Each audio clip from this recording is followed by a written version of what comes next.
अस्सलाम वालेकुम dear students, this is Mohammad Ali Awan. आज जो हम टॉपिक डिस्कस करने जा रहे हैं वो है अबाउट इलेक्ट्रोस्टैटिक्स। इंट्रो है कि इलेक्ट्रोस्टैटिक्स क्या होता है, चार्ज क्या होता है, उसकी प्रॉपर्टीज़ क्या होती हैं। आपका ये टॉपिक 10th में भी दिया हुआ है और एज़ कम्पेयर टू 12th आपकी जो सेकेंड ईयर की फिजिक्स है वहाँ पर भी जो पहला आपका चैप्टर है उसमें भी ये क्वेश्चन एक्सप्लेन किया हुआ है। तो देखिएगा इसमें क्या है, इलेक्ट्रोस्टैटिक्स किसे कहते हैं, चार्ज क्या होता है और उसकी क्या प्रॉपर्टीज है। तो देखने आपने वन बाय वन। इलेक्ट्रोस्टैटिक्स एक बात आपने याद रखनी है, जैसे बायोलॉजी है ना उसमें भी मतलब मैक्सिमम जो टर्म्स होती हैं वो उसके नाम से उसकी डिफाइन बन जाती है। जैसे फॉर एग्जांपल बायोलॉजी है वो दो लफ्ज़ हैं, फिजियोलॉजी है, आर्थराइटिस है, हेपेटाइटिस है, तो दो वर्ड्स हैं वो। इसी तरह फिजिक्स में भी कहीं कहीं ऐसी जगह टर्म्स हैं जहाँ पर आपके पास दो वर्ड्स होंगे, उससे आप उसकी डिफाइन बना सकते हैं। अब देखिएगा आपके पास पहले जो दिया हुआ इलेक्ट्रोस्टैटिक्स, आपने केमिस्ट्री में जो इक्विलिब्रियम है उसकी टाइप्स में पढ़ा था स्टैटिक इक्विलिब्रियम। क्या पढ़ा था? Static equilibrium. आपने क्या पढ़ा होता है उसमें कि when a reaction ceases to proceed, मतलब रिएक्शन क्या हो जाता है, रुक जाता है। स्टैटिक मीन क्या होता है? स्टॉप। स्टैटिक मीन क्या होता है? स्टॉप। तो यहाँ देखिएगा यहाँ आपके पास है इलेक्ट्रोस्टैटिक। तो यहाँ आपने इलेक्ट्रो और स्टैटिक दो वर्ड हैं, तो आपने कैसे मीनिंग लेना है, आपने याद रखना है। इलेक्ट्रो जो यहाँ वर्ड यूज होता है मतलब इलेक्ट्रिसिटी के लिए यूज हुआ है। तो इलेक्ट्रिसिटी कैसे प्रोड्यूस होती है? चार्ज के फ्लो की वजह से। किसकी वजह से? चार्ज के फ्लो की वजह से। तो आपने याद रखना है कि जो हमारे पास इलेक्ट्रो है वो किसके लिए यूज होता है? चार्ज के लिए। इलेक्ट्रो किसके लिए यूज हो रहा है? चार्ज के लिए। इलेक्ट्रो मीन क्या है? चार्ज है। और हमारे पास जो स्टैटिक है उसका मतलब होता है एट रेस्ट। स्टैटिक का मतलब क्या होता है? At rest. तो इलेक्ट्रोस्टैटिक्स क्या है? फिजिक्स की वो ब्रांच है जिसमें आप क्या करेंगे? Study of charge at rest. ठीक है, मतलब आप चार्ज को तब स्टडी करेंगे जब वो कहाँ होंगे? रेस्ट पर होंगे, वो मोशन में नहीं होंगे। जैसे फॉर एग्जांपल अगर किसी लाइट को आप ऑन करते हैं तो उसमें से करंट क्या हो जाता है? वायर में से फ्लो होना शुरू हो जाता है। तो तब आप स्टडी करेंगे, वो नहीं होगा। आपने स्टडी करना एट रेस्ट, मतलब चार्ज फ्लो ना कर रहे हो, किसी भी बॉडी के अंदर जो चार्ज है वो फ्लो ना करे, उसमें करंट ना गुजर रहा हो। सिंपल आपने उसको जब आप उसकी स्टडी करेंगे तो वो क्या चीज़ होगी आपके पास? इलेक्ट्रोस्टैटिक होगा। क्या होगा? Electrostatic. Study of charge at rest is also called static electricity. इसका दूसरा नाम क्या है हमारे पास? Static electricity. स्टैटिक मीन क्या है? वही at rest, electricity, charges, flow, electricity. ठीक है, तो याद रखना है कि इलेक्ट्रोस्टैटिक्स क्या होता है? Study of charge at rest. जब आप चार्ज को स्टडी करेंगे रेस्ट पर तब आप उसे क्या कहेंगे? हमारे पास इलेक्ट्रोस्टैटिक्स होगा। अब देखिएगा वो कहता है कि हमारे पास चार्ज प्रोड्यूस कैसे होता है? चार्ज प्रोड्यूस इस तरह होता है कि दो न्यूट्रल बॉडी को जब आप एक दूसरे से क्या करेंगे? रब करेंगे। एक दूसरे के साथ क्या करेंगे? रब करेंगे। अब देखिएगा फॉर एग्जांपल ये मेरे दो हाथ हैं, तो ये दोनों न्यूट्रल हैं। दोनों क्या हैं? न्यूट्रल है। तो जैसे मैं इन पर रब करूंगा तो यहाँ हीट प्रोड्यूस होती है। क्या प्रोड्यूस होती है? हीट प्रोड्यूस होती है। आपको भी पता है कि जब सर्दियाँ आती हैं तो हम मोस्टली उसमें ऐसे रब अपने हाथों को करते रहते हैं। वो क्यों करते हैं? हम बॉडी को हीट देने के लिए। क्या देने के लिए? हीट। तो जहाँ आपको पता है हीट प्रोड्यूस होती है वहाँ पर ऑटोमेटिकली क्या प्रोड्यूस हो रहा है? चार्ज प्रोड्यूस हो रहे हैं। क्या प्रोड्यूस हो रही है? चार्ज प्रोड्यूस हो रहे हैं। तो इसका मतलब ये दोनों न्यूट्रल थी, जैसे ही मैंने इन दोनों को रब किया तो यहाँ पर क्या आगे? चार्ज आगे। क्या आगे? चार्ज। एक पर पॉजिटिव आ जाएगा, एक पर नेगेटिव। ये दोनों बॉडी क्या हो जाएंगी? चार्ज हो जाएगी। तो आपने याद रखना है एमसीक्यूज के लिए कि आपके पास जो बॉडी के ऊपर चार्ज आता है वो कैसे आता है? Rubbing neutral body with another neutral body. ठीक है, कि एक न्यूट्रल बॉडी को आप दूसरी न्यूट्रल बॉडी के साथ जब रब करेंगे तो क्या प्रोड्यूस होगा आपके पास? चार्ज। अब दूसरा लिखा हुआ है फ्रिक्शन। अब देखिए फ्रिक्शन भी क्या सेम है, रबिंग फ्रिक्शन में कोई डिफरेंस नहीं है। फ्रिक्शन भी क्या होता है? फ्रिक्शन आपने वैसे पढ़ा हुआ है force that opposes the motion of a body, कि वो फोर्स जो किसी भी बॉडी मोशन क्या कर दे? रोक दे। ठीक है, इसी तरह फॉर एग्जांपल आपने फोर्स पढ़ा था। फोर्स क्या होता है? Mover tend to move, stopper tend to stop. अब देखिएगा कि आपने हीट एनर्जी प्रोड्यूस करनी है। क्या प्रोड्यूस करनी है? हीट प्रोड्यूस करनी है, एनर्जी प्रोड्यूस करनी है, तो वहाँ चार्ज होगा। ठीक है, जैसे फॉर एग्जांपल आप किसी चीज़, आपकी तरफ कोई चीज़ आ रही है, अगर आप उसको रोकने की कोशिश करते हैं तो आप इसका मतलब क्या लगा रहे होते हैं? फ्रिक्शन लगा रहे होते हैं। क्या लगा रहे होते हैं? फ्रिक्शन। तब आपके अंदर जो हीट प्रोड्यूस होता है इसका मतलब क्या प्रोड्यूस हो रहे हैं? चार्ज प्रोड्यूस हो रहे हैं। क्या प्रोड्यूस हो रहे हैं? चार्ज। तो आपने याद रखना है कि एक हम प्रोड्यूस करते हैं bye rubbing a neutral body with another neutral body, और दूसरा क्या हमारे पास? बाय फ्रिक्शन, कि हम फ्रिक्शन के जरिए भी चार्ज को प्रोड्यूस कर सकते हैं। और याद रखना है फ्रिक्शन के साथ में से दो, मतलब उसके फ्रिक्शन में ये होगा कि दो डिफरेंट होने चाहिए। क्या होने चाहिए?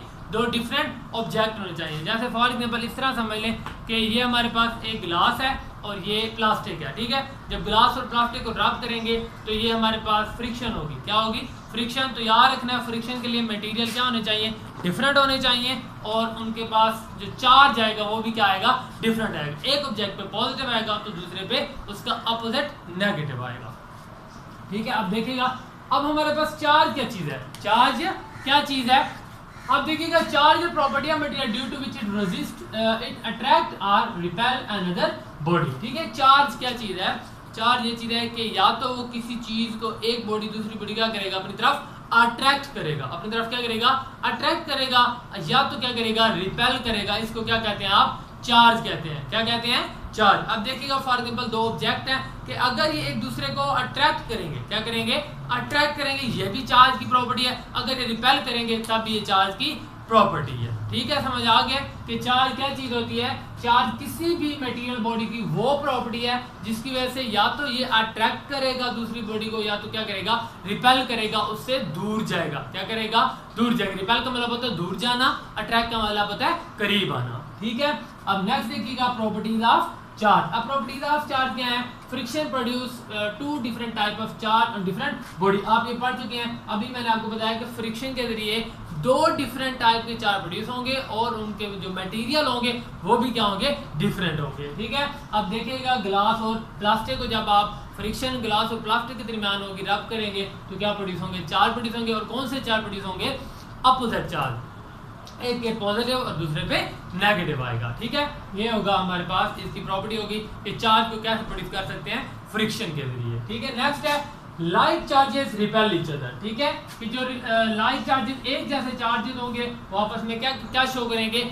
रिपल्शन शो करेंगे। क्या शो करेंगे? रिपल्शन। रिपल्शन का क्या मतलब है? दूर जाना। रिपल्शन क्या मतलब है? दूर जाना। अब नेक्स्ट देखिएगा कि जो अनलाइक चार्जेस होंगे, कौन से चार्जेस? अनलाइक चार्जेस क्या होंगे? वो एक दूसरे क्या करेंगे? अट्रैक्ट करेंगे। क्या करेंगे?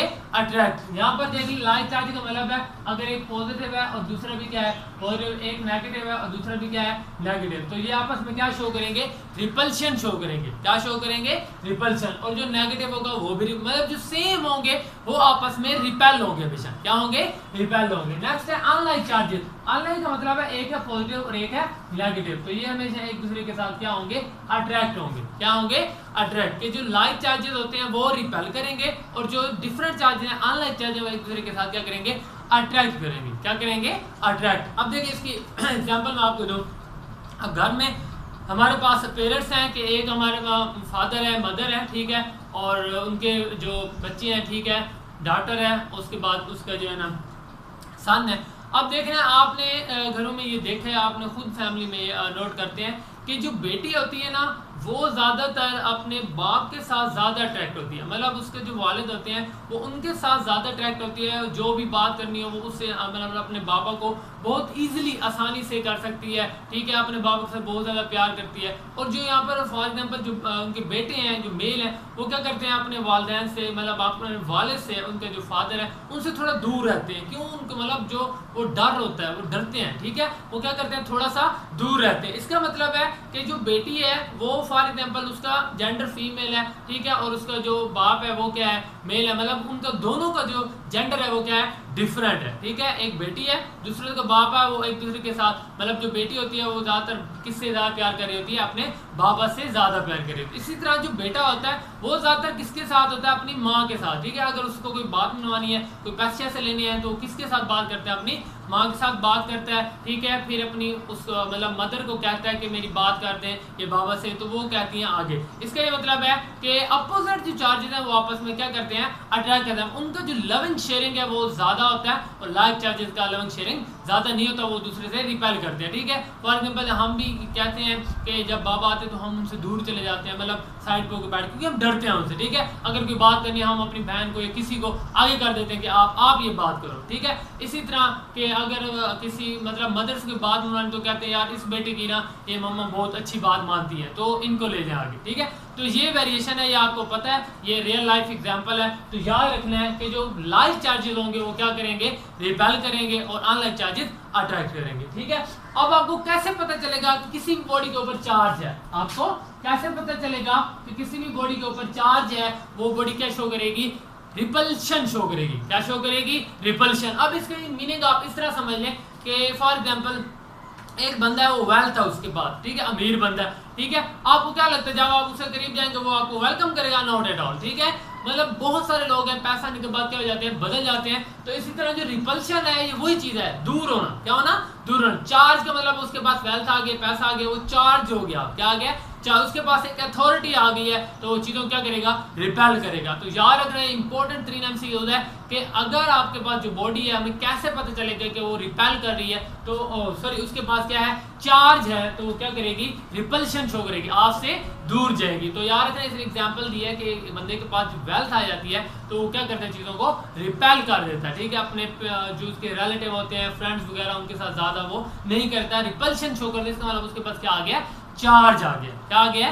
चार्ज। क्लियर है? अब नेक्स्ट देखिएगा, ये आपको क्लियर हो गया उम्मीद है। नेक्स्ट क्वेश्चन है, सिंपल है, 2 है। अगर आप चार्ज की मेजरमेंट के लिए कोई इंस्ट्रूमेंट यूज करें, instrument use for the measurement of charge की, कितना चार्ज है? ठीक है, 2 कूलम है, 3 कूलम है, 5 कूलम है, 8 कूलम है, 10 कूलम है, कितना चार्ज है? How much? ठीक है, तब उसके लिए इंस्ट्रूमेंट होगा इलेक्ट्रोमीटर। मीटर क्या होता है? मेजरमेंट करने के लिए। इलेक्ट्रो मीन क्या बताया? चार्ज। तो चार्ज की जो मेजर करेगा, क्वांटिटी मेजर करेगा, वो क्या होगा? इलेक्ट्रोमीटर। अब जो नेचर मेजर करेगा, पॉजिटिव है, नेगेटिव है, ठीक है, उसकी नेचर कैसी है, उसकी पोलैरिटी कैसी है, तो वो हमें कौन देगा? इलेक्ट्रोस्कोप। कि कौन सा चार्ज पॉजिटिव है, कौन सा चार्ज नेगेटिव है। ठीक है, तो वो जो टाइप होगी उसकी चार्ज की, उसकी जो नेचर होगी, उसकी जो पोलैरिटी होगी, वो हमें कौन देगा? इलेक्ट्रोस्कोप देगा। ठीक है, ये था हमारे पास इलेक्ट्रोस्टैटिक और चार्ज का इंट्रोडक्शन। अल्लाह हाफिज़।